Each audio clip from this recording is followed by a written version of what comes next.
따스한 오후 햇살이 거실 창문으로 쏟아져 들어온다. 소파에는 두 사람이 나란히 앉아 있다.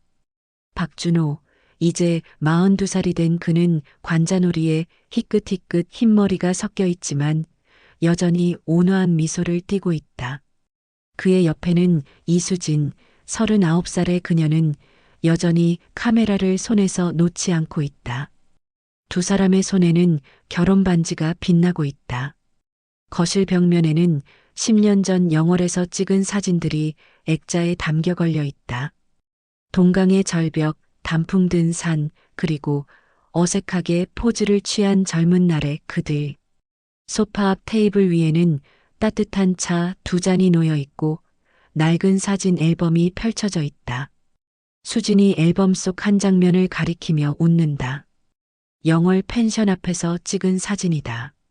준호는 그 사진을 보며 고개를 절레절레 흔든다. 여보, 우리 딸 녀석이 요즘 자꾸 물어보잖아요. 엄마 아빠가 어떻게 만났냐고. 그러게요. 뭐라고 말해줘야 할지. 사실대로 말하면 믿을까요? 영화보다 더 영화 같았으니까요. 그것도 스릴러에 로맨스 섞인. 두 사람은 서로를 바라보며 미소 짓는다. 10년이 지났지만 여전히 그날의 기억은 생생하다. 10년 전 11월 초 강원도 영월로 접어드는 산길은 오후 5시만 되어도 빠르게 어둠에 잠식당했다. 구불구불한 2차선 도로 양옆으로 울창한 나무들이 늘어서 있고 산 그림자가 길게 드리워져 있었다. 서울에서 출발한 박준호는 번아웃 증후군으로 받아낸 일주일의 휴가를 이용해 10년 만에 고향인 부산으로 향하고 있었다. 32살 IT 개발자로 살아온 그의 삶은 끊임없는 야근과 프로젝트 데드라인으로 점철되어 있었다. 이번 여행은 자신을 돌아보기 위한 시간이었다.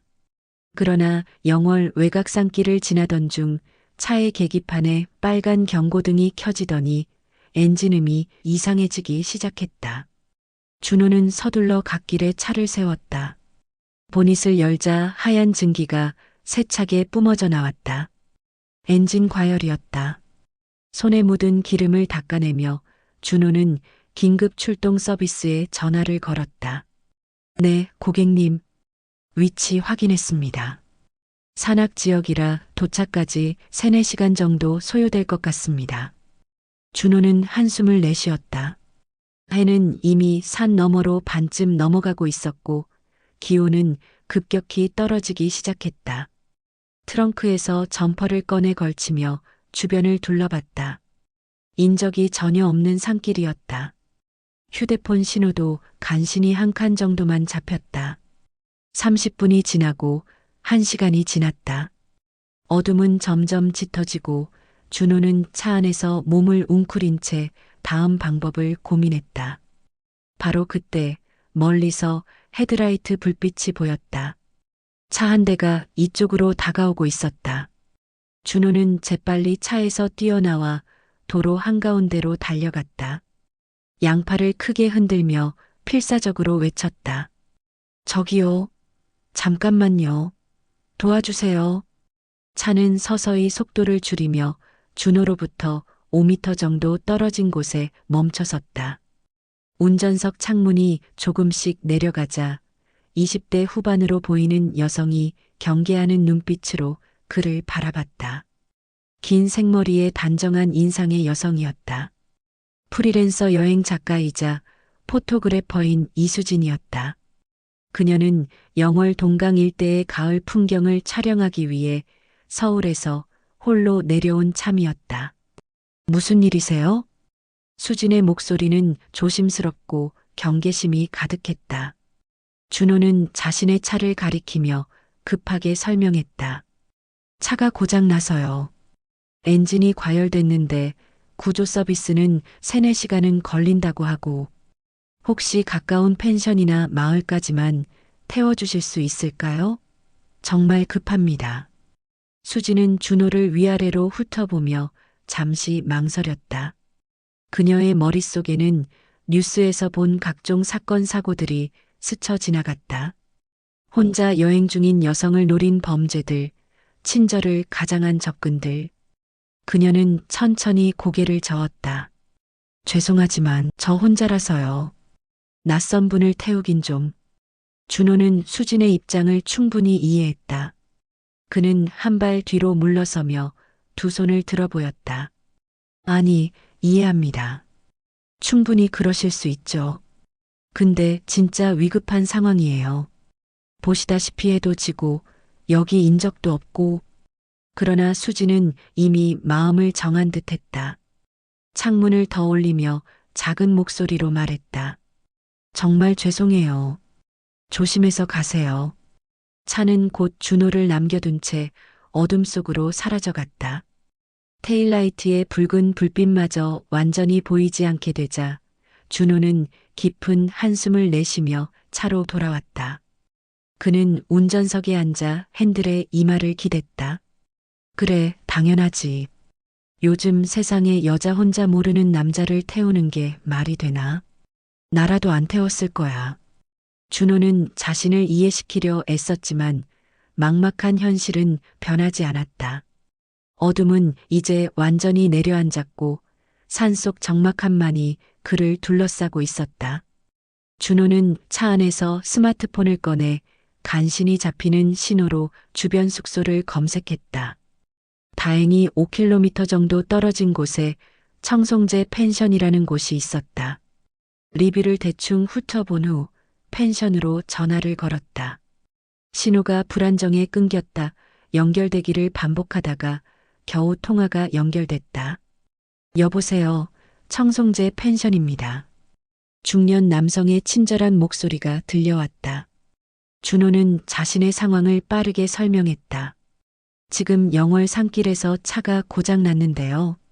오늘 방 하나 예약 가능할까요? 1인실로요. 네, 가능합니다.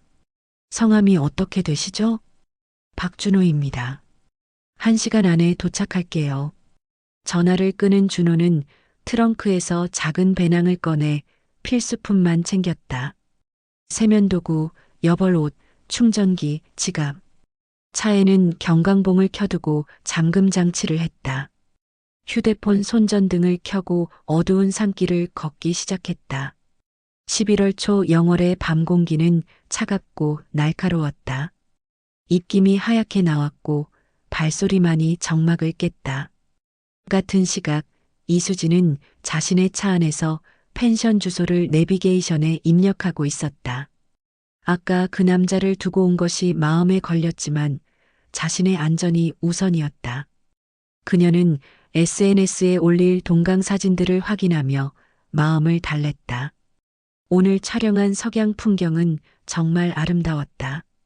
주황빛으로 물든 강과 절벽, 그 사이로 날아가는 새들. 완벽한 컷이었다. 목적지까지 12분 남았습니다. 내비게이션 음성이 들렸다. 수지는 핸들을 꽉 잡고 좁은 산길을 조심스럽게 운전했다. 가로등 하나 없는 어두운 길이었다. 하이빔을 켜고 천천히 전진했다.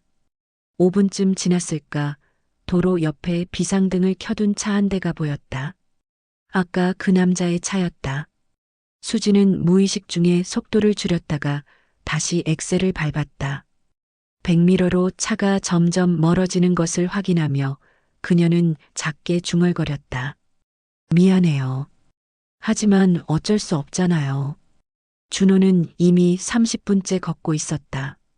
배낭의 무게가 점점 무겁게 느껴졌고 다리 근육이 뻐근했다. 평소 운동을 안 한 탓이었다.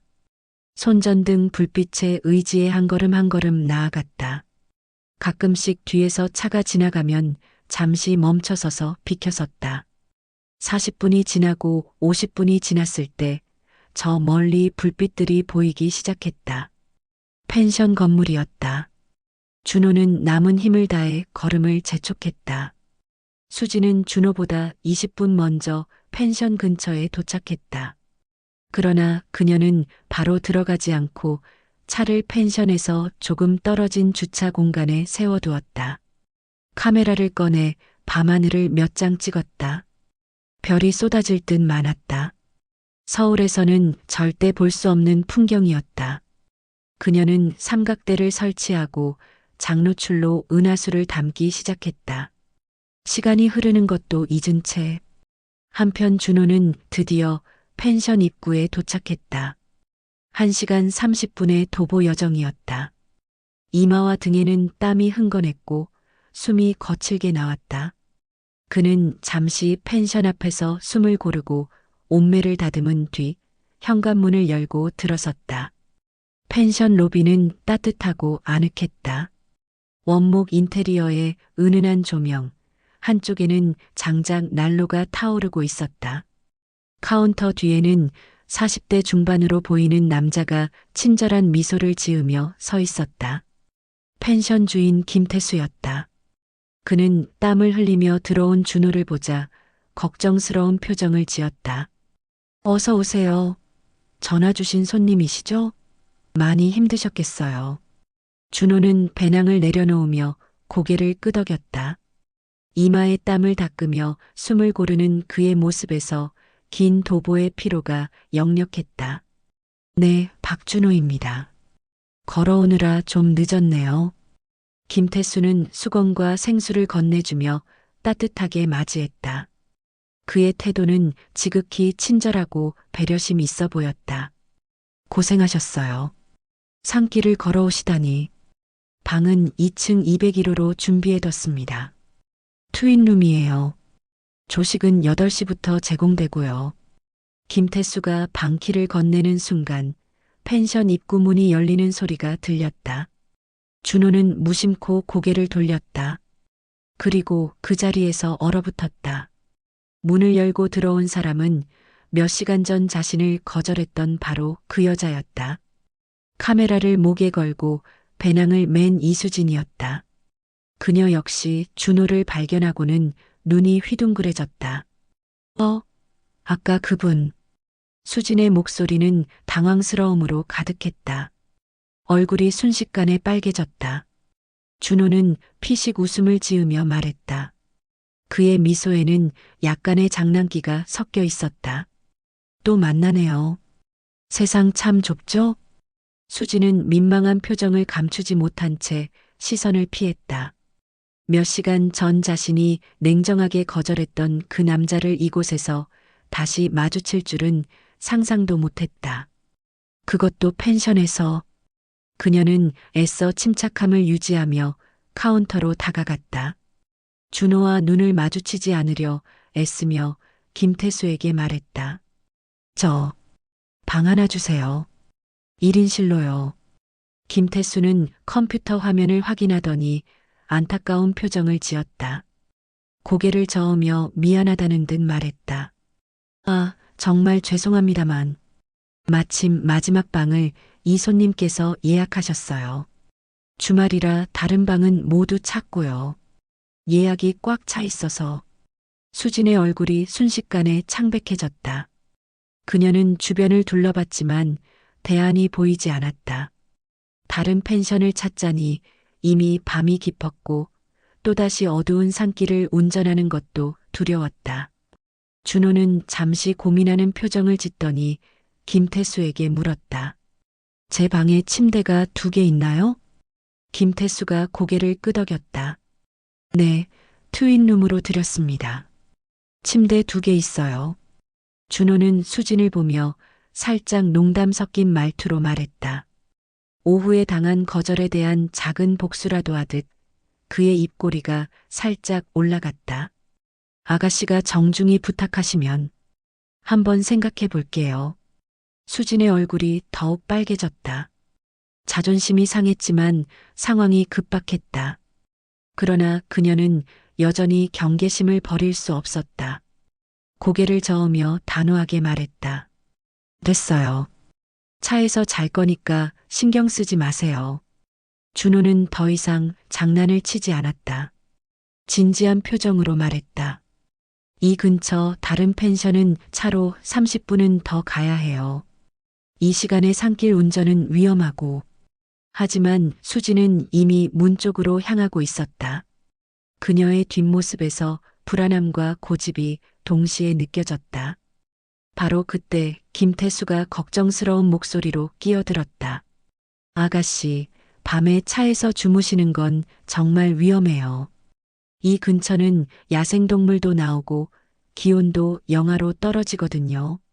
로비에서 하룻밤 지내시는 게 어떨까요? 제가 문단속 확실히 해드릴게요. 수지는 멈춰서서 고민했다. 김태수의 제안은 합리적으로 들렸다. 그는 친절해 보였고 로비는 개방된 공간이었다. 준호라는 낯선 남자와 방을 쓰는 것보다는 나아 보였다. 그녀는 천천히 고개를 끄덕였다. 그럼 로비에서 자도 될까요? 김태수는 환하게 웃으며 대답했다. 물론이죠. 담요랑 베개 드릴게요. 난방도 켜드리고요. 편하게 주무세요. 그는 창고에서 깨끗한 담요와 푹신한 베개를 가져와 건넸다. 수지는 작게 고맙다는 인사를 하고 로비 한쪽 소파에 자리를 잡았다. 준호는 방키를 받아들고 계단으로 향하면서 수진에게 마지막으로 말했다. 그의 목소리에는 진심 어린 걱정이 담겨 있었다. 무슨 일 있어도 제 탓하지 마세요. 그리고 그는 2층으로 올라갔다. 수지는 담요를 덮으며 천장을 바라봤다. 오늘 하루가 참으로 기구했다. 밤 9시가 넘어가자 펜션은 고요함에 잠겼다. 로비의 장작 난로는 여전히 따뜻한 온기를 내뿜고 있었고 은은한 조명만이 공간을 밝히고 있었다.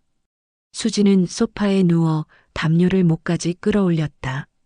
낯선 공간에서의 잠은 쉽지 않았다. 그녀는 휴대폰을 꺼내 오늘 찍은 사진들을 다시 확인했다. 동강의 석양, 별이 쏟아지는 밤하늘, 그리고 우연히 담긴 저 멀리 비상등을 켜둔 차량. 아까 그 남자의 차였다. 수지는 사진을 확대해서 보다가 한숨을 내쉬었다. 자신이 너무 냉정했던 걸까? 하지만 혼자 여행하는 여성으로서 조심하는 것은 당연한 일이었다. 뉴스에서 본 수많은 사건들이 그녀의 선택을 정당화했다. 그녀는 휴대폰을 내려놓고 눈을 감았다. 피로가 몰려왔다. 서울에서 영월까지 3시간 운전, 오후 내내 이어진 촬영, 그리고 오늘의 기묘한 우연들. 2층 201호실에서 준호는 샤워를 마치고 침대에 누워 있었다. 방은 깨끗하고 아늑했다. 트윈 베드 중 하나는 비어 있었고 그는 빈 침대를 보며 쓴웃음을 지었다. 오늘 하루가 정말 길었다. 차 고장, 거절, 도보 여행, 그리고 재회. 그는 천장을 바라보며 내일 일정을 생각했다. 아침에 구조 서비스를 다시 불러야 하고 차를 정비소로 옮겨야 했다. 부산으로 가는 여정은 이미 틀어졌다. 시간이 흘러 밤 11시가 되었다. 펜션의 복도는 완전한 어둠에 잠겼고 로비의 조명도 최소한으로 줄어들었다. 수지는 겨우 잠에 빠져들기 시작했다. 규칙적인 숨소리가 로비에 울려 퍼졌다. 장작 난로의 불은 여전히 타오르고 있었고 그 옆에서 수지는 평화로운 표정으로 잠들어 있었다. 1층 사무실에서 김태수는 CCTV 모니터를 응시하고 있었다. 로비에 잠든 수진의 모습이 화면에 선명하게 보였다. 그는 입맛을 다시며 시계를 확인했다. 아직 이른 시간이었다. 그는 책상 서랍을 열어 소주 한 병을 꺼냈다. 혼자 마시기 시작했다. 1잔, 2잔, 3잔. 시간이 흐를수록 그의 눈빛이 변하기 시작했다. 준호는 침대에서 뒤척이다 잠들지 못하고 일어났다. 목이 말랐다. 그는 슬리퍼를 신고 조용히 방문을 열었다. 복도는 고요했다. 비상구 표시등의 녹색 불빛만이 어둠을 밝히고 있었다. 그는 계단을 내려가 1층으로 향했다. 로비에 도착하기 전 그는 발소리를 최대한 줄이려 애썼다. 수진이 자고 있을 테니 깨우고 싶지 않았다. 로비 한쪽에는 정수기가 있었다. 준호는 조용히 다가가 컵에 물을 받으려던 순간 소파 쪽에서 이상한 인기척을 느꼈다. 고개를 돌리자 믿기 힘든 광경이 펼쳐졌다. 누군가가 잠든 수진 옆에 쪼그리고 앉아 있었다. 희미한 불빛 속에서 그 사람의 윤곽이 드러났다. 펜션 주인 김태수였다. 준호는 숨을 죽이고 그 장면을 지켜봤다. 김태수는 술에 취한 듯 몸을 흔들거리며 수진의 얼굴 가까이 다가갔다. 그의 행동은 명백히 수상했다. 준호의 온몸에 경각심이 퍼졌다. 그는 재빨리 주방 쪽을 둘러봤다. 조리대 위에 조미료 통들이 보였다. 그는 조용히 다가가 고춧가루통을 집어들었다. 심장이 빠르게 뛰었다. 그는 김태수에게 다가가며 목소리를 낮춰 말할 준비를 했다. 상황은 한치의 망설임도 허락하지 않았다. 자정을 10분 넘긴 시각, 로비의 정적은 섬뜩할 정도였다. 장작 난로의 불꽃이 가끔씩 튀는 소리만이 들렸다. 김태수는 수진의 얼굴에서 불과 30cm도 떨어지지 않은 거리에 있었다. 그는 눈을 가늘게 뜨고 수진을 관찰했다. 술 냄새가 그의 입에서 풍겼고 거친 숨소리가 새어나왔다. 그는 한 손을 뻗어 수진의 머리카락 가까이 가져갔다. 떨리는 손끝이 그녀의 머리카락을 스칠 듯 말 듯 했다. 참 예쁘네. 좋은 향기도 나고. 김태수의 중얼거림이 로비에 낮게 울려 퍼졌다. 그의 목소리는 끈적하고 불쾌했다. 그가 더욱 가까이 다가가려는 순간 뒤에서 낮은 목소리가 들렸다. 이것도 한번 맡아보시죠. 김태수가 깜짝 놀라 뒤를 돌아보는 순간 준호가 고춧가루통을 그의 코앞에 들이밀며 세차게 뿌렸다. 빨간 가루가 공중에 흩날렸고 김태수의 코와 입으로 들어갔다. 으악! 크윽! 김태수는 비명을 지르며 뒤로 넘어졌다. 눈물과 콧물이 쏟아지기 시작했다. 그는 얼굴을 감싸며 괴로워했다. 그 소리에 수진이 깜짝 놀라 잠에서 깼다. 눈을 뜨자 혼란스러운 광경이 펼쳐졌다. 바닥에 쓰러진 김태수, 고춧가루통을 든 준호, 그리고 공기 중에 떠도는 매운 냄새. 뭐야? 무슨 일이에요? 수진은 겁에 질린 목소리로 물었다. 준호는 단호한 표정으로 김태수를 가리키며 소리쳤다. 뭐 하는 짓이야? 김태수는 여전히 얼굴을 감싼 채 변명하려 했다. 눈물과 콧물로 범벅이 된 얼굴로 더듬거리며 말했다. 아, 저는 그냥 담요가 떨어질까봐. 그러나 준호는 그의 변명을 단번에 차단했다. 수진을 향해 돌아서며 분명하게 말했다. 이 사람이 지금 자고 있는 아가씨한테 수상한 짓 하고 있었어요. 제가 똑똑히 봤습니다. 수진은 그제야 상황을 이해했다. 온몸에 소름이 돋았다. 친절하다고 생각했던 펜션 주인이 로비에서 자라고 권유했던 그 사람이 실제로는 자신을 노리고 있었던 것이다. 그녀는 공포에 질린 표정으로 소파에서 벌떡 일어났다. 담요가 바닥에 떨어졌고 그녀의 손은 떨리고 있었다. 김태수는 상황이 불리해지자 황급히 몸을 일으켰다. 여전히 얼굴을 문지르며 비틀거렸다. 그는 아무 말도 하지 못하고 사무실 쪽으로 도망치듯 사라졌다. 문이 쾅 닫히는 소리가 로비에 울렸다. 그 순간부터 로비는 다시 정적에 휩싸였다. 하지만 이번 정적은 아까와는 완전히 달랐다. 긴장감과 불안이 공기를 가득 채웠다. 준호는 고춧가루통을 조리대에 내려놓고 수진에게 다가갔다. 그녀는 여전히 소파 옆에 서서 멍하니 사무실 문을 바라보고 있었다. 온몸이 굳은 듯 움직이지 못했다. 준호는 조심스럽게 말을 걸었다. 괜찮으세요? 수진은 대답하지 못했다. 입술이 파르르 떨렸다. 방금 전 일이 실감나지 않았다. 만약 준호가 내려오지 않았다면 어떻게 됐을까? 상상만으로도 끔찍했다. 준호는 한 발 더 가까이 다가가며 다시 말했다. 제 방으로 가시죠. 저 사람 확실히 쫓아낼게요. 여기 있으면 위험해요. 수지는 그제야 고개를 끄덕였다. 더 이상 거절할 수 없었다. 아니, 거절해서는 안 됐다.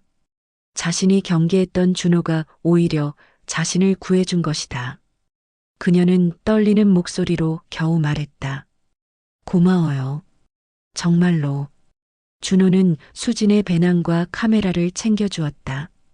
그리고 그녀를 2층으로 안내했다. 계단을 오르는 수진의 발걸음은 휘청거렸다. 준호는 그녀가 넘어질까 염려되어 뒤에서 조심스럽게 따라갔다.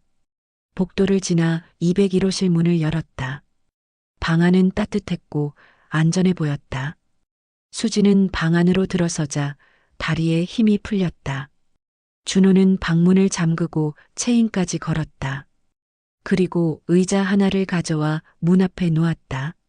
수진은 그의 행동을 지켜보며 조금씩 안정을 찾아갔다. 준호는 의자에 앉으며 말했다. 오늘 밤은 제가 여기 앉아 있을게요. 안심하고 주무세요. 수진은 침대 끝에 앉아 무릎을 끌어안았다. 그녀의 눈에는 아직 공포의 잔상이 남아 있었다. 몇 분간 아무도 말하지 않았다. 방 안에는 히터의 작동 소리만 낮게 울렸다. 수지는 깊게 숨을 들이쉬고 내쉬기를 반복했다. 마음을 진정시키려는 노력이었다. 조금 진정된 후 수지는 준호를 바라보며 입을 열었다. 그녀의 목소리는 여전히 떨렸지만 진심이 담겨 있었다. 산길에서 정말 미안했어요. 혼자 여행이라 무서워서 그래서 태워드릴 수가 없었어요. 준호는 고개를 저었다. 그의 표정은 이해심으로 가득했다. 당연히 조심해야죠. 실제로 위험한 사람도 있고. 그는 아래층을 가리켰다. 김태수가 있는 곳이었다. 수지는 씁쓸하게 웃었다. 자신이 경계한 대상이 잘못됐다는 것을 깨달았다. 친절해 보였던 펜션 주인이 진짜 위험이었고 낯선 남자라고 피했던 준호가 자신을 구해준 것이다. 세상은 정말 알 수 없었다. 잠시 침묵이 흐른 뒤 수진이 조심스럽게 물었다. 대화 주제를 바꾸고 싶었다. 그리고 이 남자에 대해 더 알고 싶었다. 혹시 어디서 오시는 길이에요? 준호는 창밖을 바라보며 대답했다. 서울에서 부산 가는 길이에요. 저는 부산 출신이거든요. 순간 수진의 눈이 커졌다. 그녀는 믿을 수 없다는 표정으로 물었다. 어머, 저도 부산이에요. 혹시 어디 쪽이세요? 해운대요. 달맞이길 근처에서 자랐어요. 수지는 입을 다물지 못했다. 그녀도 똑같이 대답했다. 진짜요? 저도 해운대예요. 청사포 쪽이긴 한데.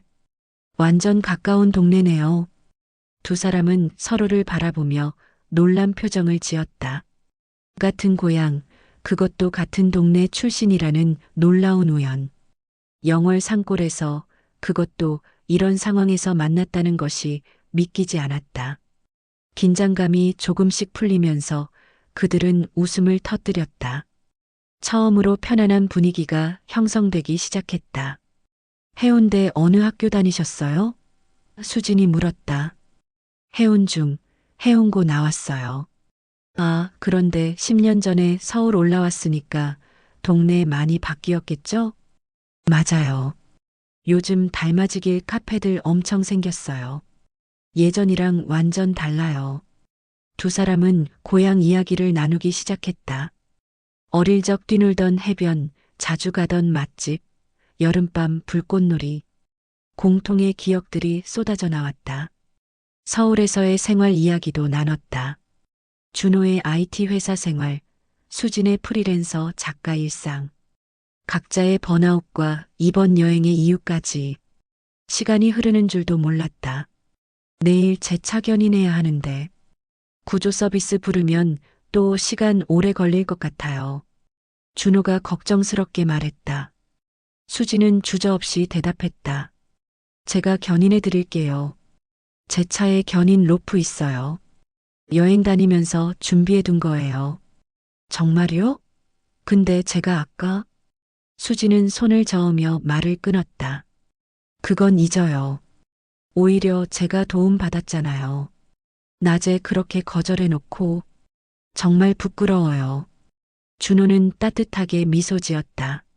아니에요. 그게 맞는 거예요. 조심하는 게 오늘 일로 더 확실해졌잖아요.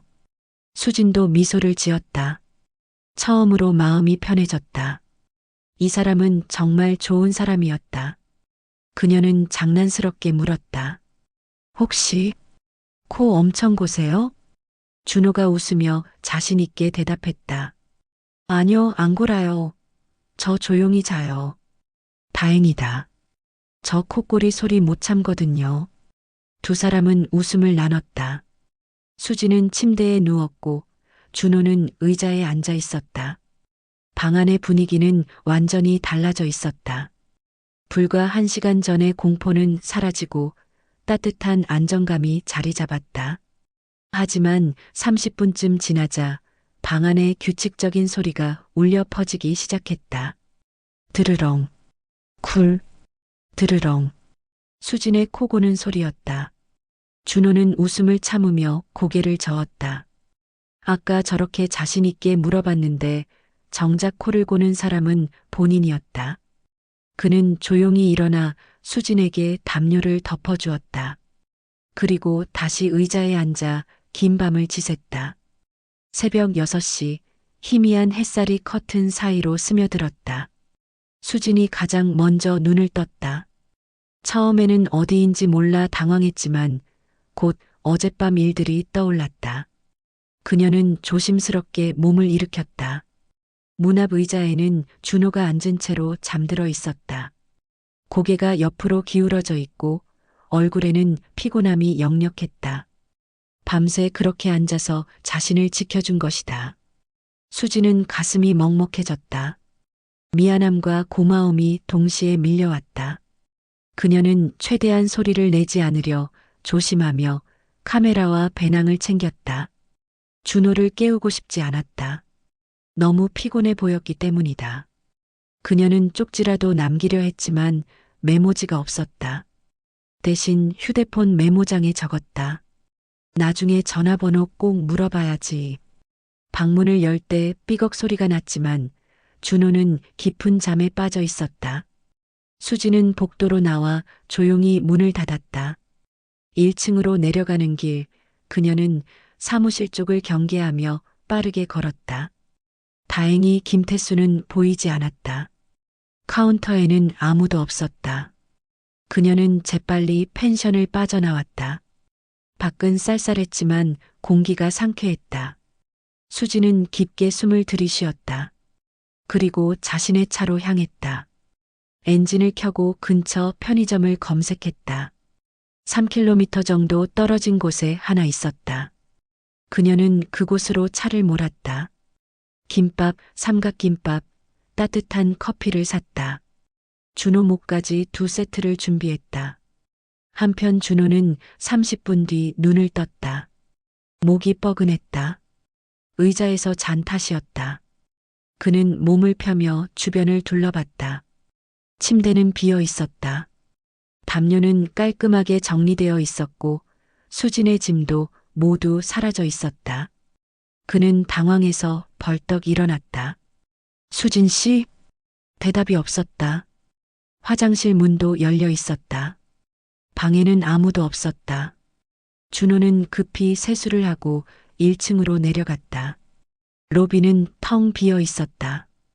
카운터에 사람을 불렀지만 아무도 나오지 않았다. 그는 밖으로 나가 주차장을 확인했다. 어젯밤 봤던 수진의 차도 없었다. 벌써 떠났나? 준호는 실망스러운 표정을 지었다. 그는 휴대폰을 꺼내 구조 서비스에 전화를 걸었다. 어젯밤 신청한 건이었지만 아직도 소식이 없었다. 여보세요? 어제 신청한 건데 아직도 안 오셨어요?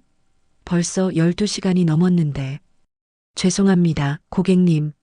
산악 지역이라 출동이 지연되고 있습니다. 오전 10시쯤 도착 예정입니다. 준호는 한숨을 쉬며 전화를 끊었다. 그는 펜션 앞 벤치에 앉아 멍하니 산을 바라봤다. 아침 햇살이 따뜻했지만 마음은 왠지 허전했다. 번호라도 물어볼 걸 그랬다. 적어도 인사는 나누고 헤어질 수 있었을 텐데. 바로 그때 멀리서 자동차 소리가 들렸다. 점점 가까워지더니 익숙한 차 한 대가 펜션 주차장으로 들어왔다. 수진의 차였다. 준호는 벌떡 일어났다. 차 문이 열리고 수진이 환하게 웃으며 내렸다. 손에는 편의점 봉투가 들려 있었다. 준호 씨, 여기 계셨네요. 준호는 안도의 한숨을 쉬며 다가갔다. 어디 갔다 오세요? 깜짝 놀랐잖아요. 수진은 미안한 표정을 지었다. 아침에 깊이 주무시길래 깨우기 미안해서 먼저 나왔어요. 아침 식사 사러 갔다 왔어요. 그녀는 봉투를 들어 보였다. 김밥이랑 커피 샀어요. 같이 먹어요. 준호는 환하게 웃었다. 허전했던 마음이 단번에 채워지는 기분이었다. 감사합니다.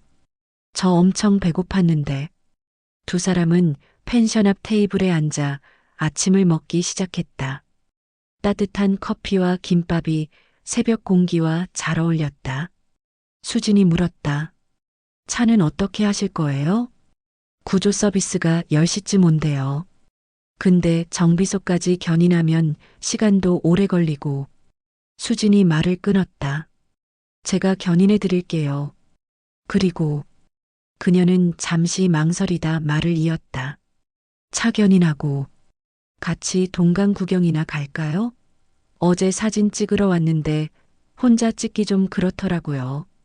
준호의 얼굴에 미소가 번졌다. 좋죠.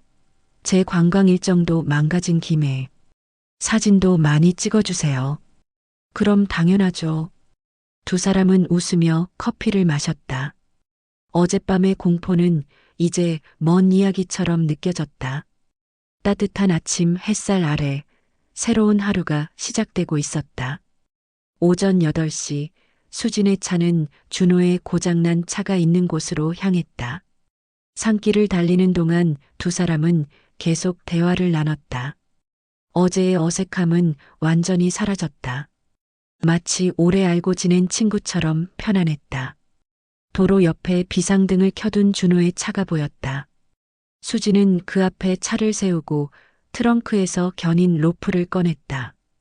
이거 여행 다니면서 한 번도 안 써봤는데 오늘 처음 쓰네요. 준호가 로프를 받아들며 웃었다. 그럼 제가 영광의 첫 번째 고객이네요. 두 사람은 협력해서 차량을 연결했다. 수진이 앞에서 천천히 운전하고 준호는 고장난 차에 앉아 핸들을 조작했다. 10분 정도 걸려 가까운 정비소까지 무사히 도착했다. 정비사는 차를 확인하더니 오후쯤 수리가 가능하다고 했다. 준호는 차를 맡기고 수진의 차에 탔다. 이제 어디로 갈까요? 수진이 물었다. 동강 가시려던 거 아니에요? 거기 가죠. 수진은 환하게 웃으며 시동을 걸었다. 차는 영월의 구불구불한 길을 따라 달렸다. 창밖으로 펼쳐지는 풍경은 아름다웠다. 단풍이 절정을 이룬 산들, 맑은 하늘, 그리고 멀리 보이는 동강의 푸른 물결. 30분쯤 달려 동강 전망대에 도착했다. 전망대에서 바라본 풍경은 숨이 멎을 정도로 장관이었다. 유자 형태로 굽이치는 강과 그 주변을 둘러싼 절벽들. 수지는 재빨리 카메라를 꺼내 셔터를 눌러댔다. 하지만 이번에는 풍경만 찍지 않았다. 준호에게 절벽 앞에 서라고 했다. 여기서 사진 찍어드릴게요. 인생샷 건질 수 있어요. 준호는 어색하게 포즈를 취했다. 수지는 웃으며 연신 셔터를 눌렀다. 너무 딱딱해요. 자연스럽게. 이게 제 자연스러운 거예요. 두 사람은 웃으며 사진을 찍었다. 그리고 순서를 바꿔 수진의 사진도 찍었다. 준호는 서툴렀지만 최선을 다했다. 마지막으로 다른 관광객에게 부탁해서 둘이 함께 찍는 사진도 남겼다. 동강을 배경으로 나란히 선 두 사람. 그 사진 속에서 그들은 정말 행복해 보였다.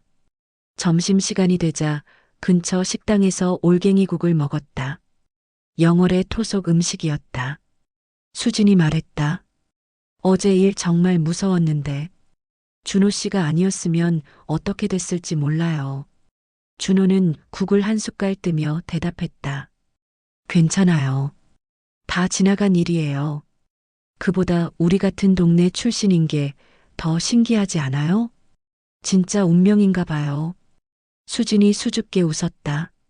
그녀의 눈빛에는 특별한 감정이 담겨 있었다. 오후 내내 두 사람은 영월 곳곳을 다녔다. 청령포, 한반도 지형, 고시동굴. 수진은 계속 사진을 찍었고 준호는 그녀를 도왔다. 삼각대를 들어주고 좋은 앵글을 찾아주고 때로는 모델이 되어주기도 했다. 시간이 흐르는 줄 몰랐다. 해가 서쪽으로 기울기 시작할 무렵 정비소에서 전화가 왔다. 차 수리가 완료됐다는 연락이었다. 두 사람은 정비소로 돌아왔다. 준호는 수리비를 지불하고 차 상태를 확인했다. 이제 문제없이 운행할 수 있었다. 정비소 주차장에서 두 사람은 마주 섰다. 이제 서울로 돌아가시는 거예요? 수진이 물었다. 네, 부산은. 다음에 가야 할 것 같아요. 수진 씨도요? 저도 서울로 갈 거예요. 내일 미팅이 있어서요. 잠시 침묵이 흘렀다. 두 사람 모두 헤어지기 아쉬웠다. 준호가 먼저 입을 열었다. 혹시 번호 좀 주실 수 있을까요? 서울 가서 식사라도 한번. 수진은 그의 말이 끝나기도 전에 휴대폰을 꺼냈다. 당연하죠. 제가 먼저 물어보려던 참이었어요. 두 사람은 번호를 교환했다. 그리고 각자의 차에 올랐다. 수진이 먼저 출발했고 준호가 뒤를 따랐다. 영월을 벗어나 서울로 향하는 고속도로. 준호는 백미러로 앞서가는 수진의 차를 바라봤다. 그녀의 차도 룸미러로 뒤따라오는 준호의 차를 확인하는 것 같았다. 산길에서 시작된 우연한 만남. 거절과 오해로 점철됐던 시작. 위기 속에서 피어난 신뢰. 그리고 같은 고향이라는 운명적 연결. 두 사람의 이야기는 이제 새로운 장을 열고 있었다. 영월에서 겪은 하루는 그들에게 평생 잊지 못할 추억이 될 것이었다. 해가 완전히 지고 어둠이 내리자 고속도로 가로등이 하나둘 켜지기 시작했다. 두 대의 차는 나란히 서울을 향해 달렸다. 혼자가 아니었다. 이제 그들은 함께였다. 백미러 너머로 보이는 서로의 차 불빛이 따뜻했다. 10년이 지난 현재 준호와 수진은 여전히 소파에 나란히 앉아 사진 앨범을 보고 있다. 수진이 앨범의 마지막 페이지를 넘긴다. 그곳에는 동강 절벽에서 찍은 두 사람의 사진이 붙어 있다. 10년 전 그날 처음으로 함께 찍은 사진. 두 사람의 얼굴에는 수줍은 미소가 가득하다. 지금까지 시청해 주셔서 감사합니다. 늘 건강하고 행복하세요.